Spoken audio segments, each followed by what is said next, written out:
தொடக்கரை என்ன பிறந்தநாள் அன்னைக்கு தொடக்கரை ஒர்க் அவுட் போடுறதே ஸ்பெஷல் தான். அந்த வகையில் என் தொடக்கரை நாள் எப்படி போச்சுன்றதை சொல்கிறேன். வணக்கம் காய்ஸ், ஸ்க்ராட்ச்லேருந்து ஆரம்பிக்கிறேன்டா கேலிஸ்தனிக்ஸ்ன்றதுல நீ நாள் 24. வீடியோக்குள்ளே போகிறதுக்கு முன்னாடி என் பேஜை புதுசாக யாராவது பார்க்குறீங்கன்னா ஒரு ஃபாலோ பண்ணிட்டு பாருங்க. என் தலைவனை பார்த்து தான் நான் வீடியோவே போட ஆரம்பித்தேன். இவர் மட்டும் இல்லை, கிஸ்தனிக்ஸ் அண்ணன், லோக்கி மேன், இந்த மாதிரி நிறைய பேர் இருக்காங்க. இவங்களை பற்றி சொல்லணும்னு நினச்சிக்கிட்டே இருந்தால் இன்றைக்கி தான் சொல்லியிருக்கேன். இப்போ நம்ம கதைக்கு வருவோம்.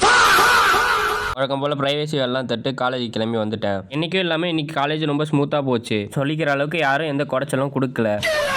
மதிய சாப்பாட்டுக்கு மஜாவான காம்பினேஷனு. சும்மா யாராவது சொக்க ரசத்தை வச்சு அடிச்சு நொறுக்கிட்டேன். அப்புறம் விக்கி என்ன வாத்தியார் வீடியோஸ்லாம் பார்த்து சில இதெல்லாம் கற்றுக்கிட்டு இருந்தேன். சும்மா இருக்கிறதுக்கு உருப்படியாக பண்ணலான்னு தோணுச்சு பண்ணேன். அப்புறம் வார்ம்அப்லாம் தண்டிட்டு ஒர்க் அவுட் பண்ண இறங்கிட்டேன். இன்னைக்கு சொன்ன மாதிரி தொடக்கறி நாள். எனர்ஜி இருக்கும்போது எல்சிடி ட்ரெயின் பண்ணுவோன்ட்டு ஃபர்ஸ்ட் எல்சிடி தான் போட்டேன். மஜாவா எல்சிடி இம்ப்ரூவ் ஆயிட்டான். அதை முதல்ல ட்ரெயின் பண்ணிட்ட அப்புறம் தான் இன்னைக்கு ரொட்டீன் உள்ளே இறங்கினேன். லெக் ஒர்க் அவுட் போடணுன்ற மைண்ட் செட்டு சுத்தமாக இல்லை. அதனால என் மைண்டுக்கே நான் குறைச்சல் கொடுத்து பண்ண வச்சேன். நார்மல் ஸ்குவாட்ஸ், சும்மா ஸ்குவாட்ஸ், பல்கேரியன் ஸ்பிட், இது எல்லாத்துலேயும் ஒரு 2-3 செட்டு போட்டுட்டு அடுத்ததாக க்ளூட் பிரிட்ஜ் போட ஆரம்பிச்சேன். மோஸ்ட் ஆஃப் த பேருக்கு தெரிஞ்சிருக்காது. இது உங்க ஹாம்ஸ்ட்ரிங்க்கு லோவர் பேக்குக்கு ரொம்ப பெனிஃபிட்டா இருக்கும். இந்த 4 வேரியேஷனை மட்டும் போட்டுட்டு லெக்கை முடிச்சிங்க. கடைசியா ஷோல்டரை கதற அளவுக்கு ஹேண்ட் ஸ்டாண்ட் ட்ரெயின் பண்ணி வேலையை முடிச்சிங்க. அப்புறம் உடனே ஒரு குட்டி கார்டியோ செஷன் போக வேண்டியது இருந்துச்சு. அதுக்கு முன்னாடி நம்ம ரவுடி மாராவை பார்த்துட்டு அவர்கிட்ட 2 கடி வாங்கிட்டு விளையாட போயிட்டேன். கிரவுண்ட்ல பேட்மிண்டன் ஆடலான்னு பார்த்தா நெட்டு கட்டணும். எதுக்கு கிரவுண்டுக்கு போய் நெட்டு கட்டின்னு ஏரியாலே ஆட்டு போலான்னு ஒரு 20 நிமிஷம் ஆடினேன். வீட்டுக்கு வந்ததும் பாடிக்கு வாட்டர் வாஷ் பண்ணிட்டு 2 முட்டையை உரிச்சு அது கூட ஒரு 3 இட்லியை சாப்பிட்டு நீங்க நாளை முடிச்சுக்கிறேன். என்ன மனுஷன்